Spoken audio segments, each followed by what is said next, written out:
We play and call it work. Hey everybody, Matthew and Josh here from MiniWarGaming.com, and welcome to this review video for the Genestealer Cult. This is actually going to be about the new Goliath. Now there's two variants to this. We got the Goliath Rockgrinder. So cute. Look at it. Look at the size of it. Isn't it cute? Be great for conversions for Gorkamork, is what everybody around here is saying. And then we've got a Goliath Truck as well. As you can see, it's the same kit, just the difference of whether you have that big rock grinding thing on the end or on the front, and then on how the platform is, and of course the weapons as well. But very, very similar kits. And so we're doing a review here, and they're out today, available at Games Workshop's website and in your local gaming store. And of course, we're playing a battle report. I actually already played the battle report, just like we have for the other review videos, so that we can actually talk about what we think about them rather than just try to make up what we think they're going to do. Although we're going to try to keep it spoiler-free as well. That battle report is a 1750-point game of Genestealer Cult against AdMech, and we brought 9 of those things. 6 Goliath Trucks. Well, I should say I brought 9 of those things. 6 Goliath Trucks and 3 Goliath Rockgrinders. That is available at the link in the video description below in the MiniWarGaming Vault. If you're not a Vault member, go and click it. And a free 7-day trial, get instant access to all the other Genestealer Cult battle reports that have been Vault only, and access to the thousands of other videos in there as well, and help support us to make these videos. So we have played a game. We're going to try to keep this as spoiler-free as possible. I think we can actually talk about how the trucks and Rockgrinders did. We can even talk specifics without really giving much away in the battle report, because they're not very strong, so they do die. But just because they died doesn't mean that the Genestealer Cult didn't do well. So we'll talk openly about it. We'll avoid talking about the game, more about certain things that happen in the game. But first, and before Josh gets any words in, I'm just going to describe how everything works. So the Goliath Truck and the Goliath Rockgrinder, they share a similar chassis, but it's slightly different how they work. The truck is armor 11, 10, 10, 3 hull points, and is an open-top transport. Not fast, just open-top transport. And the Goliath Rockgrinder is a transport as well, but only holds 6 models instead of 10, and has 12, 10, 10 armor, and is not available as a dedicated transport. Neophytes, Acolytes, and Metamorphs can take the Goliath Truck as a dedicated transport. Genestealers are not allowed to go in the Goliath Truck, but they could technically go in the Goliath Rockgrinder, but it's not open top, so I don't know if you'd really care to do that. Maybe there's some situations where you would. The Patriarch counting as bulky or very bulky or whatever he is, but it's not open top, so I don't think you'll ever see that happen. And then on top of that, they both have what's called Rugged Construction. Rugged Construction allows them to ignore Crew Shaken, Crew Stunned, and Immobilized results on 4+. But there's a downfall to the truck, and that is that there's no upgrades you have access to except for the cache of demolition charges, which means there's no dozer blades. So dangerous terrain or difficult terrain is a little scary, because if you roll a 1, you could ignore the Immobilize on a 4+, thanks to the Rugged Construction, but you still lose that hull point. And it's only 50-50 chance that you ignore the dangerous terrain, essentially. Whereas dozer blades essentially let you ignore it on a 2+, if you think of it that way, because you roll a 1, and if you roll a 2+, then you're fine. So it's a big difference that way. Whereas the Goliath Rockgrinder, it ignores dangerous terrain altogether, so it automatically passes those rolls.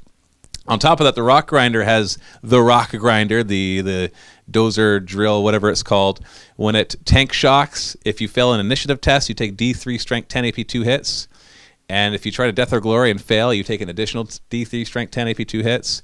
And when it rams, it does plus D6 strength. So it's already strength 7 because it's armor 12 in a tank.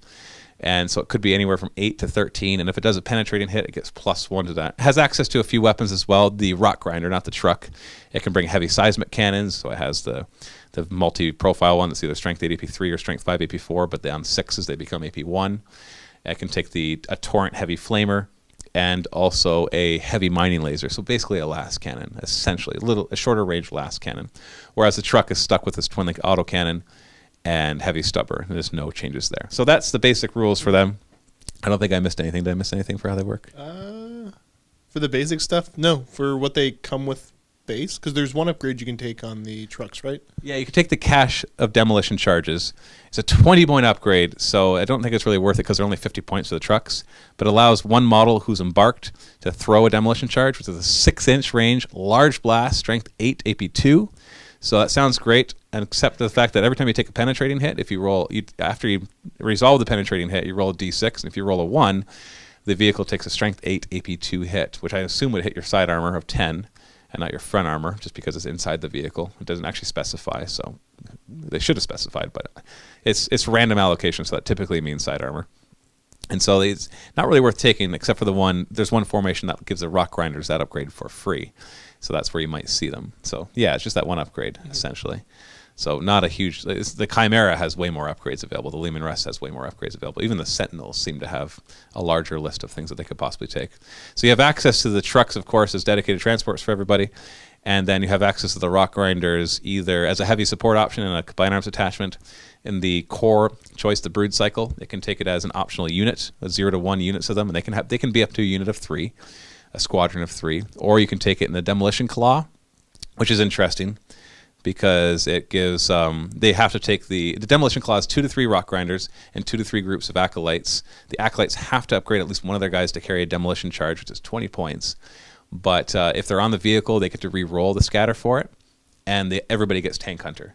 So not just on the demolition charges, but like on the other weapons as well. So if you charge in with Strength 4 Rending, Tank Hunter, they're going to be very useful against that. So that's a cool formation. And then the Brood Cycle just brings them in. So that's the only ways that you're really going to see them. Because they're just a heavy support choice other than that. So, having said all of that, let's talk about what we think about them. And I've been talking long enough here, so Josh, why don't you give us a rundown of how you feel, and you can start with one or the other, your choice. Well, okay, so the first thing, this might see different thought for you than like when I saw them first, is the aesthetic of them. A little bit different, so... You like the aesthetic? I do like the aesthetic. I've heard a lot of complaints of people not liking the aesthetic because they say it doesn't look very 40K. That they almost look like toy trucks or just from a different sci-fi universe. Which almost gets me a little bit more interested, the fact that, like, I look at the Space Marine Flyers, and I don't like them. They're ugly, they're boxy, they're kind of meh. Same with something like the Torox, I find kind of ugly. So I don't mind that the aesthetic's a little bit different. It doesn't feel as 40K, but again, these are not military vehicles. These are supposed to be industrial type vehicles. Yeah, so we have talked about having them as terrain pieces almost. Yeah. If you built them, keep the weapons on, but when we do our narrative campaigns, if we're inside of like a mining shaft or inside of a factory, you could have these things almost, they're just not as anything but terrain because they actually look like vehicles would look like back then, not a military vehicle, because that's what they essentially are. Right, so I'm a little bit excited to see them go outside the box a little bit for design and try something different. So the aesthetic for me is nice, and that leads me to hopefully, some of the other stuff they come out with won't be as boxy. Everything's just super boxy for Imperium anyways, so I really enjoy the aesthetic. Now, as far as gameplay-wise, I get really excited the fact that they're cheap little transports with autocannons, which seems like the right kind of weapon to have on a cheap little transport, running around and shooting the enemy light vehicles or medium infantry, whatever else it might be. Twin-linked autocannon, yeah, nothing to really complain about. I wish for some of the other Imperial stuff, we'd see that. Instead of a Stormbolter, right? Well, yeah, you've got the Rhino, and I know the Rhino's been that way forever with the Stormbolter, and then you get the Razorback variant, but I like the firepower of the twin-linked autocannon right off the bat. So aren't Rhinos even cheaper, though? Rhinos are cheap. Yeah, Rhinos are, 35 points? Yeah, you just don't have the option to get them really that much better than that. You can stick another Stormbolter on them, I think. And the Razorbacks, of course, could become more of a... But they get more expensive. They don't hold as many guys. Right, they get more expensive, and they're still not open top, though. No. So, yeah, if they were an assault vehicle or something like that, I like the way that they've taken the aesthetic of these and the feel of how they are on the board, not giving away too much about the game. Well, you already mentioned how many you brought. There was autocannons everywhere. I didn't know what to do. There was just solid firepower coming from every which way. And they're kind of easy to kill, but not that easy to kill, especially the Rockgrinders with armor 12. I needed to put some decent firepower in. So if you want to play the multiple small unit kind of army build, which I think Genestealer Cult lends itself to very well, you can spam tons of these things all over the board. So I was fairly impressed with them. Because a 10-man neophyte squad inside of a truck, it's 100 points. That's it. It's 100 points. And so in this battle report, I brought the Deliverance Brood Surge, I think it's called, which is 2 to 6 neophyte squads. They have to take Goliath trucks, and they have to start inside of them. It allows them to disembark when they move 12. Well, they have to take dangerous training when they do that, and they're still snap firing. But they're open top vehicles, so they could move 12, disembark 6, and charge. It also allows them to completely ignore crew shaken and crew stunned on that as well. So I decided to try that out. just to see how they worked. I could have easily brought just a brood cycle and still spammed lots of Goliath trucks as well, because anywhere you see neophytes and acolytes, except for in the neophyte cavalcade, which requires chimeras, you could just bring them as dedicated transport. So I think we'll be seeing a lot of them in that. We'll talk about that formation in just a minute. So how do you feel that you said that they're a lot harder to kill than you thought they'd be, because armor 12 is nothing to be laughed at. Obviously, they're 10 on the side, so the moment you get a side shot, they're going to be a lot easier. But how did you feel overall? What allowed them to be a little more survivable then? Yeah, it's just purely the numbers, because you had a grand total of, 13 vehicles in the list? Yeah, because Lehman Russ, a couple Sentinels, a couple Chimeras, and then the 9 Goliaths of the different variants. So survivability and the fact that there's just a ton of them. And did you like the rugged construction rule? Rugged construction was cool. It didn't pop up that much, but again, there's the chance that you don't slow these things down. Yeah, I think there's a few times where I made the 4+, and I don't know how much it mattered when I made the 4+, because there was so much more firepower that would go into them and either kill them, or maybe they just moved up a bit, disembark some guys. But just the fact that you know that, hey, I shot a penetrating hit on this thing, well, 5 out of 6 of a regular D6 result, he can just ignore on a 4+. Everything but weapon destroyed. And of course explodes, but you have to do a better AP than that. They'll just absolutely ignore. So that can definitely make them a lot more survivable. And when there's a lot of them, of course, they're giving each other cover saves. You stick to the train wherever you can. Even with the trucks, you have to be a little careful. But like I said, 50% of the time you ignore an immobilized result, even from dangerous terrain. So that's kind of nice. Well, the rest of the survivability comes in the fact that if you're playing Genestealer Cult, you're going to have the Cult ambush. So, yeah, if I could just worry about all the trucks that are in front of me, I could probably shoot them down easily enough, but there's guys popping up everywhere, so...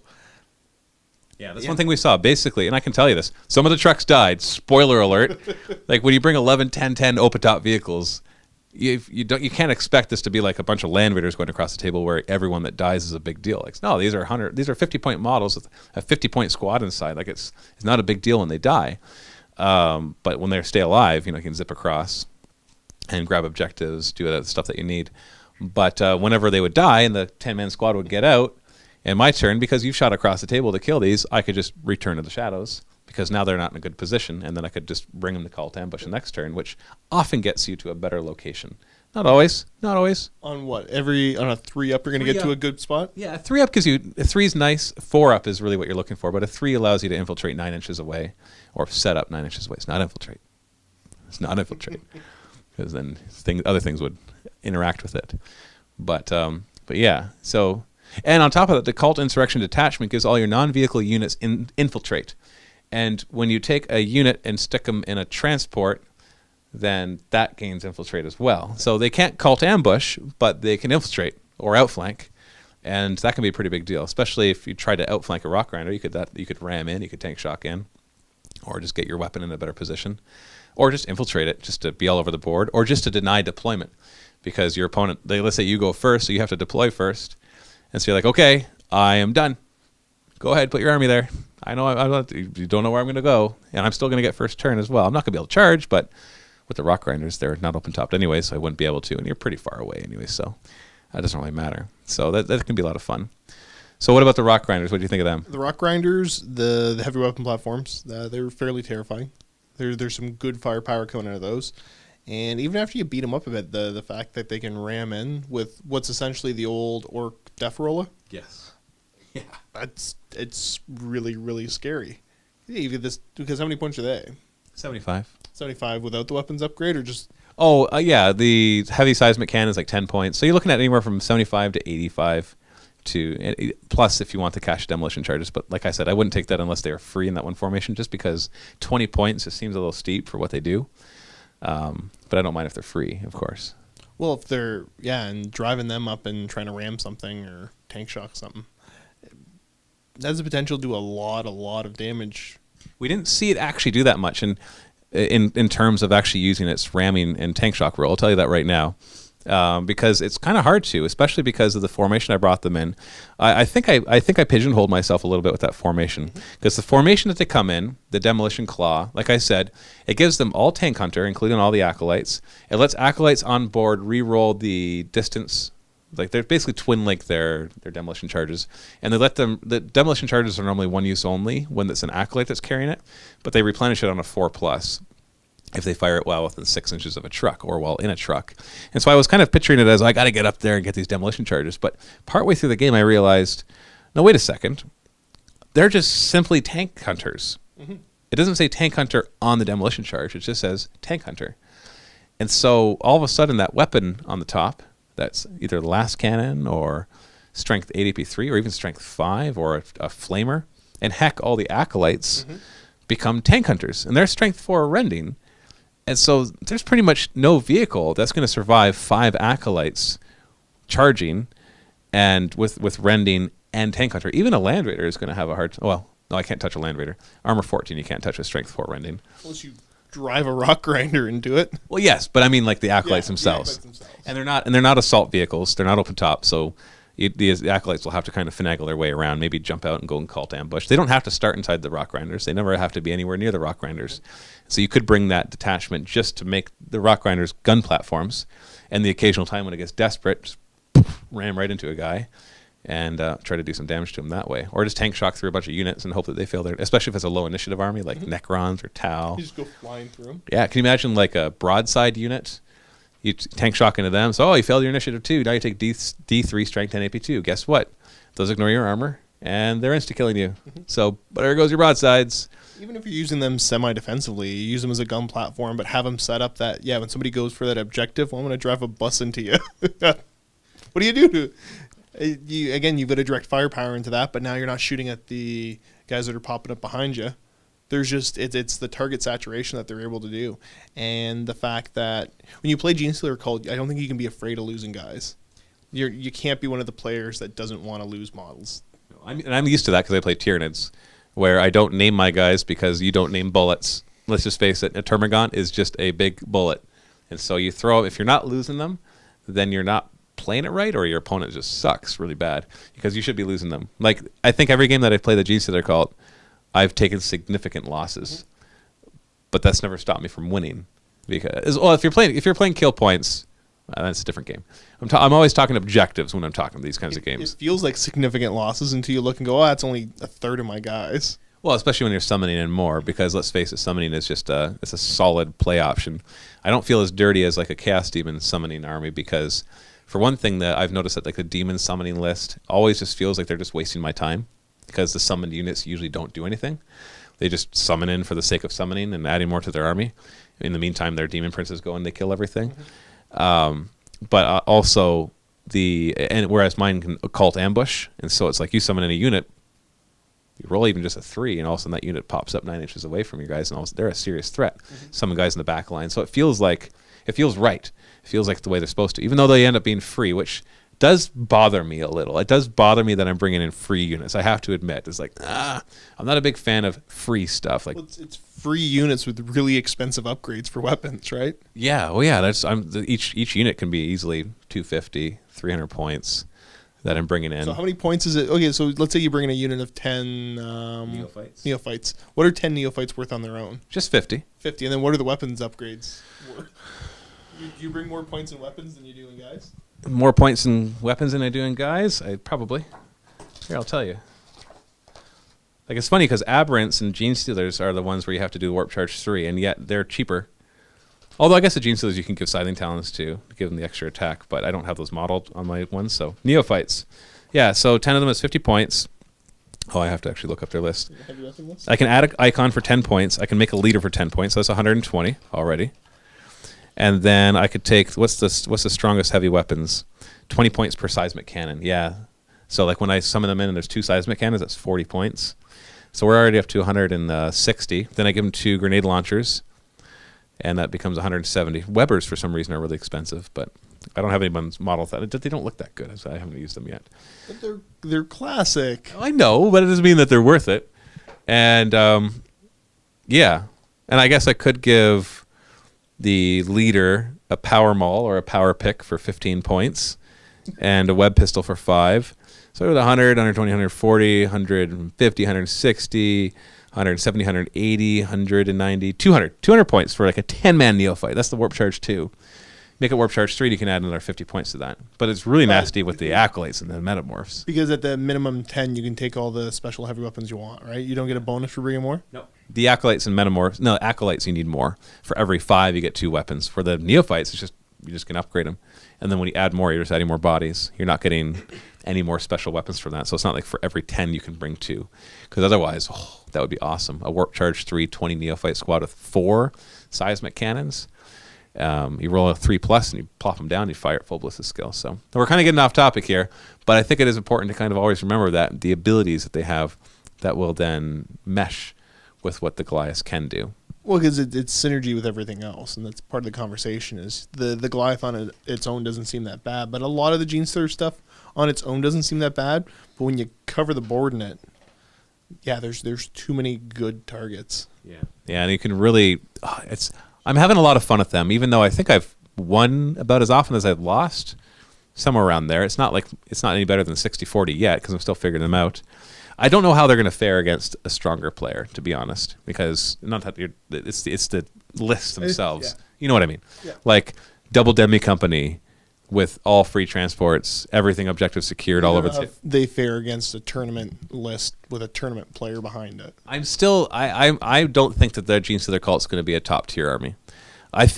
I wouldn't be surprised if somebody shows up with a Genestealer Cult list and wins some sort of tournament because they do something that some weird combo, kind of like that one guy. I don't know. I'm sorry, I never remember his name. The guy that did the Tyranid Lictor list and won one of the tournaments because everybody was doing Eldar Wave Serpent spam, and so he found the perfect Tyranid list that perfectly countered that. And since the majority of players, like a lot of players, were bringing that, he was able to win the tournament. So I wouldn't be surprised if we see something with the Genestealer Cult or bringing them as allies to Astra Militarum or to Tyranids, because Tyranids, bring their triple flyrants or quintuple flyrants plus Genestealer Cult. Can you imagine that? Just running around. And so they're objective grabbers and just all you can spam so many things, and these things that you're spamming are effective. Like the Acolyte, 5-man squad of Acolytes are effective. So all of a sudden taking Acolytes in these trucks. You move up the truck, you're disembarking these Acolytes, they charge in, the truck keeps them alive just for 50 points. And yeah, I think they're going to be quite useful, even though they are pretty cheap. I mean, like, easy to kill is what I actually mean. Cheap points-wise is obviously a bonus. So I can see them being used a lot. And I think I will be mixing it up, having, I don't think I'll be bringing 9 of them all the time. I wouldn't mind trying a list with even more Rockgrinders, but that's tough because it's harder to bring that many. I know it's funny because we just have all these that we've just gotten. I already want more Rockgrinders. But that's Games Workshop doing its job, right? It's doing its job of making us want to buy models, so that's what they've made a bunch of really good, cheap points models that you'd want to spam a bunch if you're going to bring them. Well, I worked it out in a 1,500 point list. I could bring all 9 of these comfortably and still have a Lehman Russ, 2 Chimeras, and Sentinels, all on the 1,500 point list. We went up to 1,750 because just to make it interesting, and I was able to then add a Combined Arms Attachment and get 3 Maguses in there and summon more guys, and so... yeah, it's got a lot of potential. Maybe somebody spamming a lot of Maguses could go to a tournament, like just Combined Arms Attachments after Combined Arms Attachment after Combined, and just bringing 2 like a Magus for every 5-man Acolyte group. Well, that's gonna be the guy that has to bring movement trays for all of his stuff that he's gonna summon on. Well, I guess just so many models. Yeah, but he'd have to like pre-arrange what he's going to summon just so he doesn't take forever. So he's like, I know I have this 10-man Acolyte squad ready to go, and this 5-man Acolyte squad, and this Metamorph squad, and this Genestealer squad. And so it's just like summon this one. Whereas I spend like 10 minutes sorting through my models, like, okay, what can I build from the dead guys that you just killed? Neophyte squad, here we go. So that could be interesting, though. Mm-hmm. Anything else you want to add about the Goliaths? About the Goliaths, not really. I like them. I like them a lot. And for everybody that hates the look of them, they got to change the look of some stuff eventually. And I'm excited for where they end up taking this. Well, you're talking artistic stuff now, right? That's all going to be subjective. I like the look of them.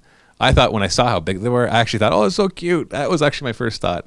And I'd actually like that. And it makes it also for modeling, sorry, not modeling, but for game purposes, having a smaller vehicle is easier to get around, to fit through spots, to avoid more difficult terrain, to get better cover because it's harder to see because they're smaller. So all those advantages, even if they don't look like at all that they could fit as many guys as they're supposed to be able to fit, because you can't even place like 1 guy basically on the back of it, let alone 10. Like they're supposed to have. They're hanging off the side. Look at the Space Marine Rhino. Look at the old rhinos. I still use the old rhinos every once in a while. 32 millimeter bases. Like it'd be like one of those guys inside of that rhino, and then it would be filled. So, yeah. Yeah. Good. Good. Great. All right. Well, thanks so much. That's our thoughts on the new Goliath, Genestealer Goliath. And you can go ahead and click the link in the video description below to go and watch the game where we play 1750 points. And it was quite a game, I have to say. I enjoyed it a lot. With lots of killing. And by lots of killing, I mean like there's lots of Genestealer Cult guys that died. But there was just so many. It was great. It was great. So just go and watch it right now. Link below for the vault. If you're not a Vault member, you can still click it, get your free 7-day trial. We keep pitching you the 7-day trial for those who aren't Vault members because some people aren't convinced that they'd want to pay for a Vault membership, and I totally get it. So go and try it out for free, and you can see why we have so many Vault members. You can see that there's just tons of stuff in there for you to watch, lots of entertainment that we work our butts off to make for you guys. And the Vault members are what make this possible because advertising alone doesn't even cover the cost of rent here. Whereas our Vault memberships cover everything that we do, allowing us to paint miniatures, get more terrain, pay all of us to work full-time here, just doing nothing but making videos for your enjoyment. So go ahead, click the link below. Thanks for watching, and happy wargaming.